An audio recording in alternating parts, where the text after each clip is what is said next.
స్వాగతం కొండవీడి కోటకు.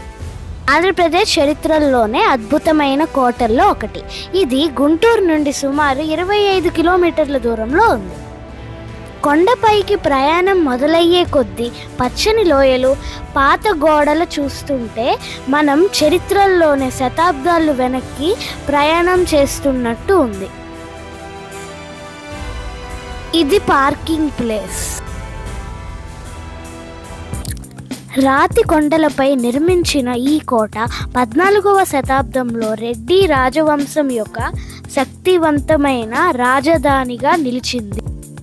కొండవీడు పాలకులలో అగ్రగణ్యుడు కొండవీడు కోట నిర్మాణకర్త అయిన అనివేమారెడ్డి యొక్క విగ్రహం ఏపీ ప్రభుత్వం ఏర్పాటు చేసింది. ఇక్కడ ప్రధాన ఆకర్షణలలో ఒకటి వేమన మండపం. ఇక్కడ యోగి వేమన కొంతకాలం నివసించారు అని కొంతమంది చరిత్రకారుల అభిప్రాయం. ఇదే యోగి వేమన మండపం. మా చెల్లి ఇప్పుడు వేమన పద్యం చెప్తుంది.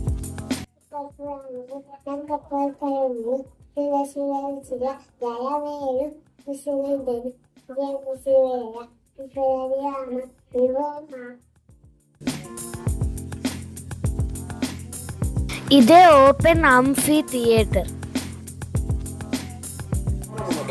ఇదే నరసింహస్వామి ఆలయం. ఈ కోట యొక్క ఆధ్యాత్మిక హృదయం. సాంప్రదాయ శైలిలో పునరుద్ధరించబడిన ఈ దేవాలయం నేటికి భక్తులను ఆకర్షిస్తుంది. ఇదే పంచవటి. ఇక్కడ 5 రకాల వృక్షాలు ఉన్నాయి. ఈ బోర్డులు కొండవీటి కోటలను పాలించిన వివిధ రాజుల యొక్క చరిత్రలను తెలుపుతాయి. కొండవీడి కోటలలో ఒకప్పుడు 21 నిర్మాణాలు ఉండేవి. రాజభవనాలు, దేవాలయములు, గిడ్డంగులు, రహస్య మార్గాలు. ఒకప్పుడు రెడ్డి రాజులకు రాజధానిగా ఉన్న ఈ కోట ఇప్పుడు ఒక హెరిటేజ్ టూరిజం కేంద్రంగా మారింది. ట్రెక్కింగ్, ఫోటోగ్రఫీ మరియు ప్రకృతి ప్రేమికులకు ఒక అద్భుతమైన గమ్యం కూడా. కొండవీడు కోట మొత్తం మీద అనేక చిన్న పెద్ద చెరువులు ఉన్నాయి. అయితే వాటిల్లో ముఖ్యమైనవి 3. అవి పుట్టలమ్మ చెరువు, ముత్యాలమ్మ చెరువు, వెదుర్ల చెరువు. ఈ 3 చెరువులు కొండల్లో కురిసిన వర్షాల నీరు ఒక చెరువు నిండిన తరువాత ఇంకొక చెరువుకి ప్రవహించే విధంగా ఇంటర్ కనెక్టివిటీ టెక్నాలజీతో కనెక్ట్ చేయబడ్డాయి. దీన్నే గొలుసుకట్టు టెక్నాలజీ అని పిలుస్తారు. ఈ చెరువులకు పడమటి దిక్కున ఆయుధగారము, నేతికొట్టు, భోజనశాల మరియు రాజభవంతులు ఉన్నాయి. తూర్పు దిక్కున శివాలయం మరియు మసీదు ఉన్నాయి.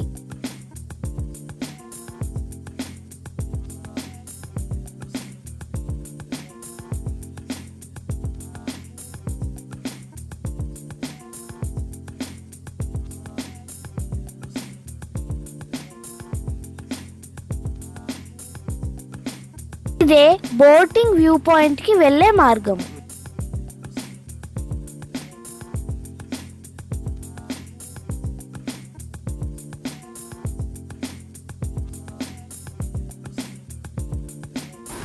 బోటింగ్ ను వెదుర్ల చెరువుల్లో ఏర్పాటు చేశారు. ఈ 3 చెరువులలో ఇదే లోతైనది అవ్వడం వల్ల బోటింగ్ కు అనుకూలంగా ఉంది.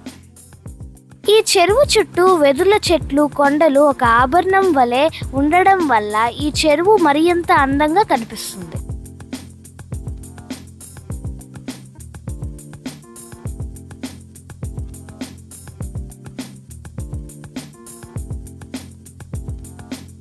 ఇదే వ్యూ పాయింట్ నుండి బోటింగ్ కి వెళ్లే మార్గం. ఈ చెరువు చుట్టూ వెదుర్ల చెట్లు ఉండడం వల్ల ఈ చెరువుకు వెదుర్ల చెరువు అని పేరు వచ్చింది. ఇక్కడ బోటింగ్ టికెట్ ధర వ్యక్తికి 50 రూపాయలు మాత్రమే. నీటిలో ఉన్న పడవని ఒడ్డుకి చేర్చడానికి చాలా కష్టపడుతున్నారు.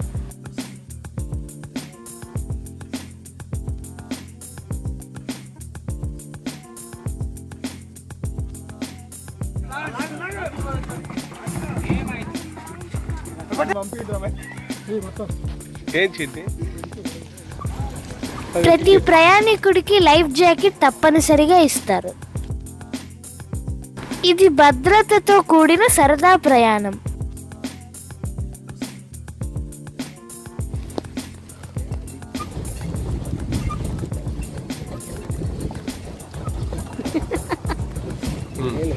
చుట్టూ పచ్చని కొండలు, నిశ్శబ్దంగా ఉన్న నీరు, పక్షుల కిలకిలా రావాలు, ఈ దృశ్యం మనకు ఎంతో తెలియని ప్రశాంతతను ఇస్తుంది.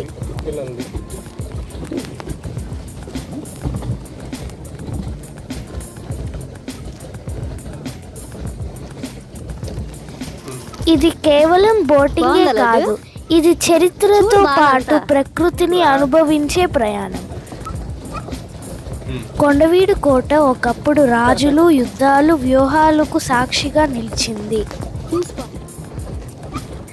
అదే కోట దగ్గర ఈరోజు మనం ప్రశాంతంగా బోటింగ్ చేస్తూ ఆ కాలాన్ని గుర్తు చేసుకుంటున్నాం. బోటింగ్ చేస్తూ ఉంటే ఫోటోలు తీయడానికి ఇది చాలా అద్భుతమైన ప్రదేశం. కుటుంబంతో వచ్చిన వారికైనా, స్నేహితులతో వచ్చిన వారికైనా ఇది ఒక మర్చిపోలేని అనుభవం. అతి తక్కువ ఖర్చుతో 50 రూపాయలకే ఈ చెరువులో 1 నుండి 2 రౌండ్ల వరకు బోటింగ్ చేసే అవకాశం ఉంది.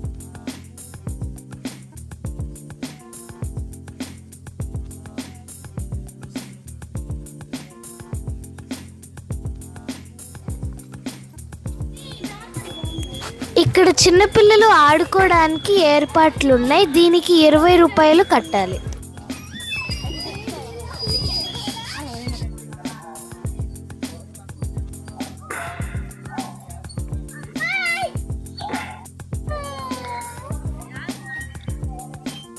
పెద్ద కప్పు, చిన్న కప్పు కూర్చుంది. ఇక్కడ పలహారాలు, భోజనాలు, స్నాక్ ఐటమ్స్తో పాటు అన్నీ లభిస్తాయి. దీన్నే కట్టెదొడ్డి వాకిలి అని పిలుస్తారు, లేకపోతే తూర్పు ద్వారం అని కూడా అంటారు. దీనిని 2 కొండలను కలుపుతూ నిర్మించారు మరియు దీనిలో 2 అంతస్తుల మండపం ఉంది.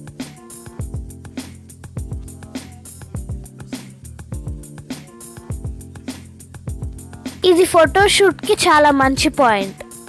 కొండవీడి కోటకు వెళ్ళే మార్గంలో ప్రారంభంలో మనకి మండపం కనిపిస్తుంది. ఇక్కడ ప్రతి రాయి ఒక కథ చెబుతుంది. వీరత్వం, భక్తి, రాజసం మరియు పట్టుదల యొక్క కథ. మీరు ఈ కొండవీటి కోటను సందర్శించి చరిత్రలోకి ప్రయాణించండి.